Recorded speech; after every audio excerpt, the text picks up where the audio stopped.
experiência mais raiz do automobilismo dos anos 60 que você pode ter sobre 4 rodas em um autódromo.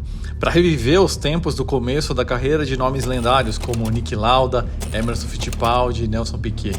Uma era romântica dos famosos charutinhos. Uma época que antecede o rio de dinheiro dos patrocinadores, antes da chegada da aerodinâmica, antes dos pneus slick. Inspirado no conceito dos clássicos Fórmula V ou Fórmula V aqui do Brasil da década de 60, esse aqui é o Fórmula 1600 ou simplesmente F1600. E essa aqui é a minha primeira experiência da vida a bordo de um monoposto de competição e eu vou compartilhar com vocês com o maior prazer todos os detalhes técnicos e as emoções de guiar um charutinho desses.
Cara, é simplesmente sensacional.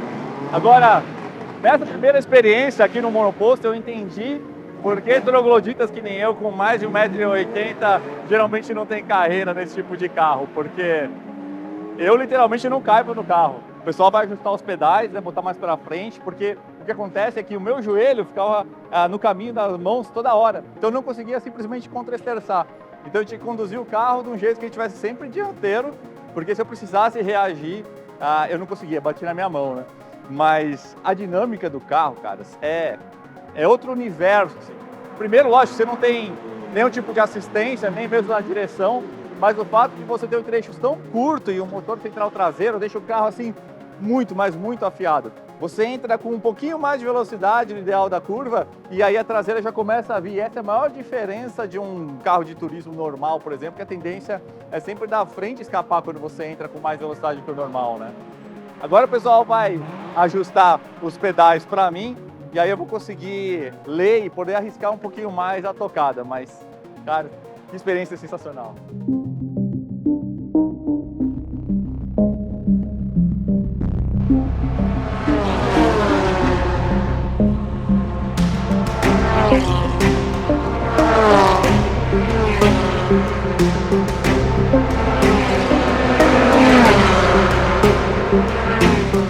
Agora vamos entender então finalmente o que é um Fórmula 1600 com o Bruno Leme, Alfia Racing. Obrigado pela oportunidade, Bruno. Eu que agradeço a presença aí. Então vamos lá, estrutura tubular, motor 1.6 Zetec Rocan. O que dá para fazer aí nessa parte do motor de preparação? Cara, a gente usa um motor 1.6, né, o Zetec Rocan. A gente tem um regulamento que a gente tem que seguir, bem dizer, bem restrito.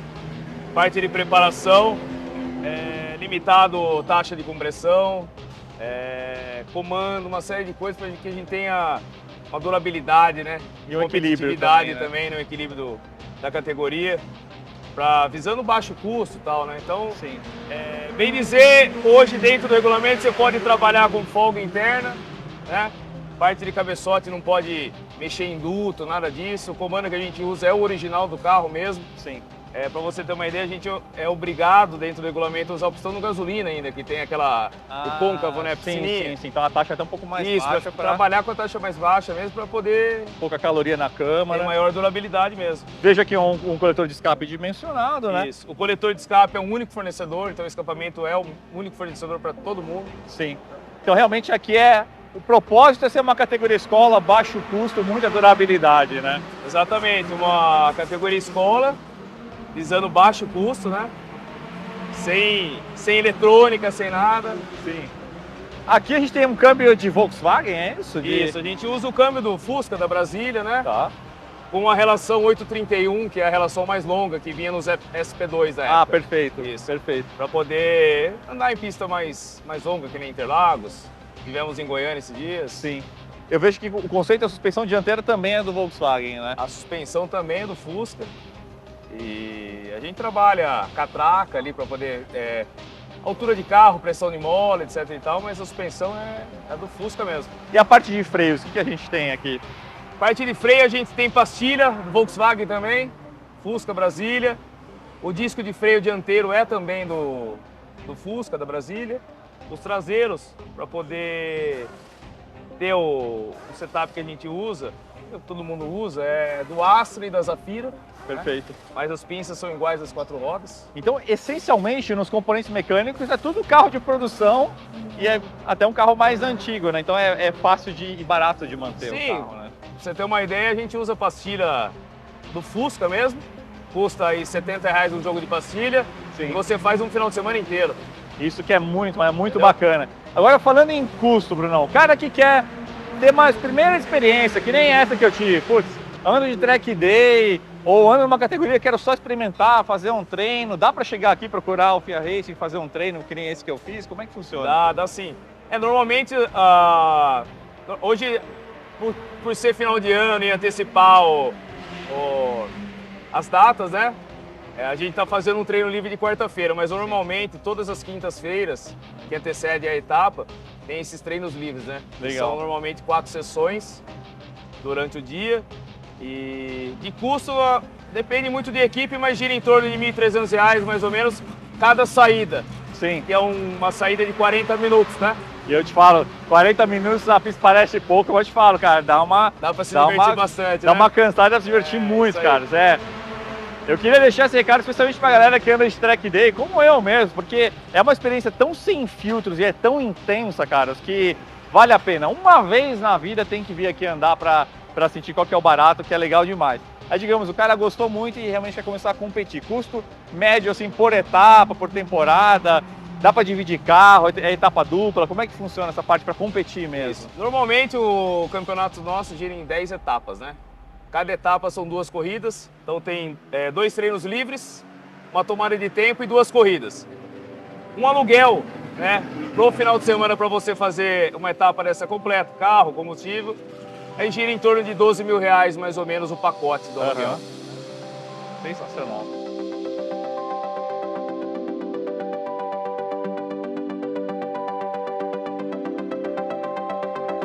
E o Rogerão é o culpado por essa experiência.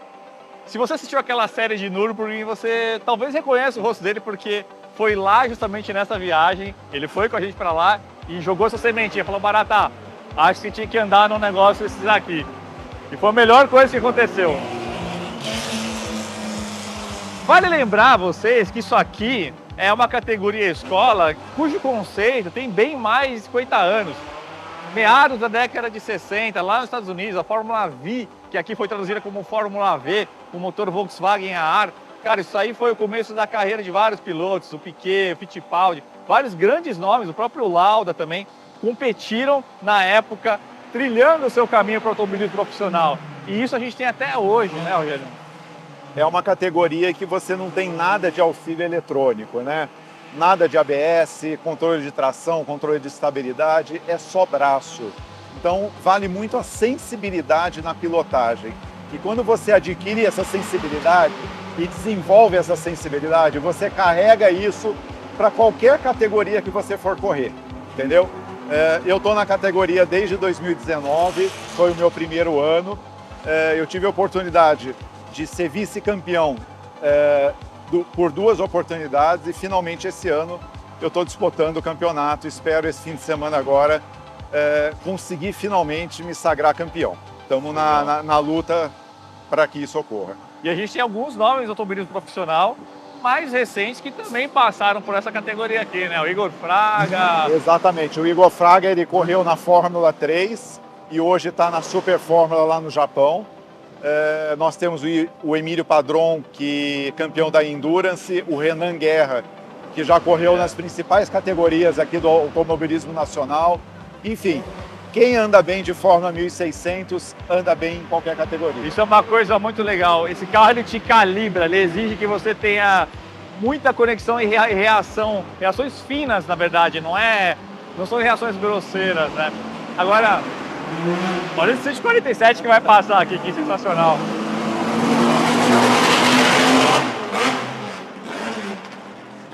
Uma interrupção justa, né?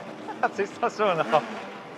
Eu queria te perguntar, Rogério, sobre como que são as disputas, porque esse carro aqui, todo mundo sabe, forma vácuo pra caramba. Então, se você pega um onboard, qualquer você procurar no YouTube de Fórmula 1600, não existe uma volta sem ultrapassagem, é impressionante. Geralmente são 2 ou 3, isso. não para quieto. Como é que é a disputa? A gente tem um regulamento técnico que faz com que os carros sejam muito próximos, né? E o fato de ceder vácuo você chega a ter 2, 3, 4 ultrapassagens por volta.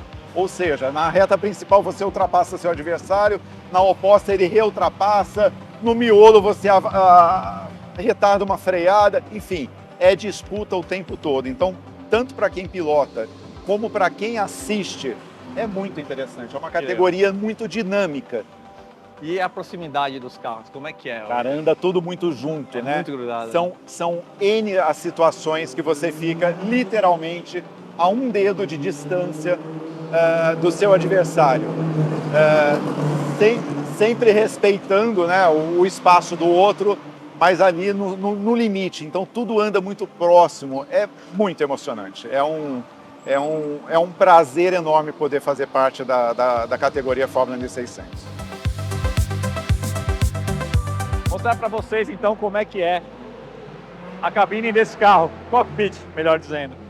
Volante saque rápido, aliás, da Lotte, né, nossos parceiros. E aí você escorrega para cá para dentro. E boa sorte, porque é bem apertado aqui como todo Fórmula. Posição extremamente horizontal, né? Pernas para frente, a sua bunda aqui a centímetros do chão. Então você está acostumado a andar em carro de track day, caras, 190 por hora na reta, a poucos centímetros com o vento na cara, meu, é uma experiência completamente diferente. Aqui, ó, a gente tem o câmbio, vocês conseguem ver que é bem raiz, né? Então, as tolerâncias, como toda Fórmula, são mínimas, né? Então, você vê como ficou a um dedo aqui dessa chave aqui do bias de freio, né? Que você consegue equilibrar a distribuição de frenagem entre a traseira e a dianteira. Eu nem mexi nisso aqui porque o carro está equilibrado, enfim, eu também estou aprendendo a andar, não é hora de mexer nisso aqui ainda. Vocês conseguem ver que o trambulador é bem no limite aqui do espaço, tá? Vocês conseguem ver aqui a parte da estrutura tubular aqui com seção quadrada, né? Muita gente usa aqui esses reforços, essas borrachas aqui para dar um pouco mais de conforto.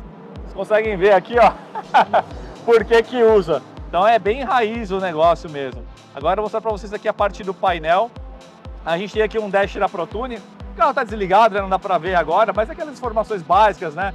Aqui é a contagem de giros, né? Por shift light, tempo de volta e tudo mais. Por que tem essas duas luzes espia aqui? Essa daqui representa o alternador. Se perder carga, porque provavelmente a correia escapou. E por que é importante? Porque essa correia também movimenta a bomba d'água. Então, se acender essa luz aqui, o carro vai esquentar logo depois. Então, essa aqui é quase tão importante, mas aqui é a mais importante de todas. A pressão de óleo, gente, é aquilo lá, né? Carro de corrida, todo mundo sabe, né? Acendeu, para na hora. Aqui, ó, a chave geral, você liga e desliga. Aí você liga a chave e aí dá a partida aqui, porque tem um motor de arranque, né? Então, você consegue, caso você rode o carro e ele morra, você consegue se virar sozinho. O ponto de vista aqui, caras, é uma coisa muito legal.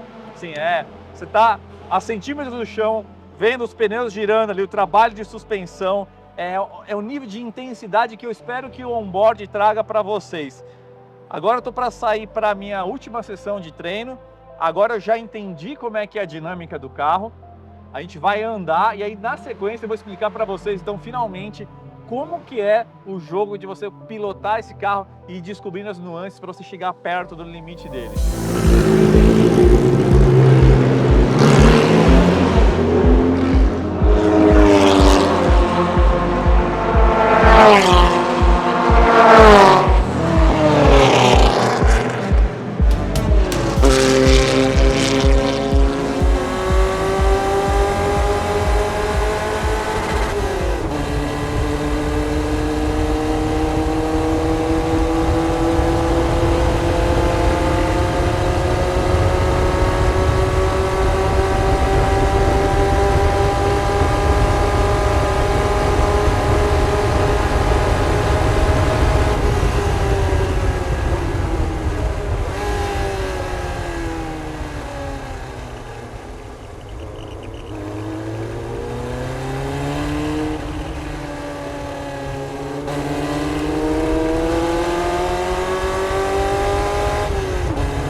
Nem sempre tudo vai do jeito que a gente quer, né? coisas do tipo um trambulador te deixar na mão faz parte do universo de carros de corrida, mas, caras, que experiência sensacional. Eu já falei, mas vou falar de novo. Você que gosta de track day, cara, vem aqui, faz um treino, cara, você não vai se arrepender. Eu te falo que o nível de experiência e de intensidade, de imersão que esse carro aqui, de conectividade, ou melhor, de conexão mecânica que você tem aqui, cara, carro de rua nenhum vai te passar, não importa que seja um Porsche GT3 RS, vale muito a pena. Agora eu quero falar para vocês sobre então como que é guiar esse carro aqui, porque é uma experiência bem interessante. Primeiro, que você está a centímetros do chão, então a sensação de velocidade é muito maior. O vento na cara e ao mesmo tempo é até refrescante, né? Andar forte em um carro de turismo tudo fechado é um pouco mais sufocante, você passa mais calor, né? Mas a sensação de velocidade é incomparável. Então leva um tempo até você ter a coragem realmente de confiar para frear nos 50 metros aqui, por exemplo. Ou lá quando termina o muro ali no Laranjinha não, na freada do lago, por exemplo. E aí é lógico, você tem um jogo que você precisa ser muito agressivo no freio, aí você vai recolhendo para fazer o trail braking, para ir trazendo o carro para dentro, e aí aqui começa o jogo que é legal. Se você vem um pouquinho mais rápido do que o limite dos pneus, a traseira que vem, dá aquela escapada que nem a que vocês viram ali no bico de pato, eu acho, e aí você até corrige, mas você perdeu um pouquinho de tempo. Então é um joguinho meio psicológico. Você tem que entrar com o máximo de velocidade que dá, passar um pouquinho, a traseira vem e te pune, né? E aí você precisa ter muita paciência no acelerador. Então essa dualidade entre agressividade no freio e muito autocontrole no acelerador para você realmente alimentar e tracionar, porque aqui, como ele vem nas 4, ele já está no limite da aderência. Quando você dá tração, a tendência é lógico, você abaixa um pouco a traseira, ganha um pouquinho de tração, mas é fácil você passar desse limite e você acelerar com um pouquinho mais de vontade. Então, essa dualidade entre agressividade e calma, as zebras com um monoposto como esse aqui é completamente diferente em termos de reações de um carro de turismo. Por exemplo, tem zebras que a gente simplesmente atropela e ignora com um carro de turismo e aqui você não consegue utilizar. Por exemplo, a zebra interna aqui do Ayrton Senna da primeira perna.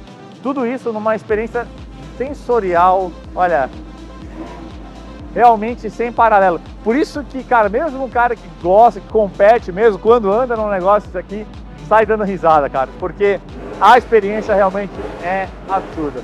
Forma 1600, com certeza vocês vão me ver pelo menos fazendo mais alguns treinos aí ao longo do ano que vem, porque o bichinho picou. É legal demais. Valeu, gente!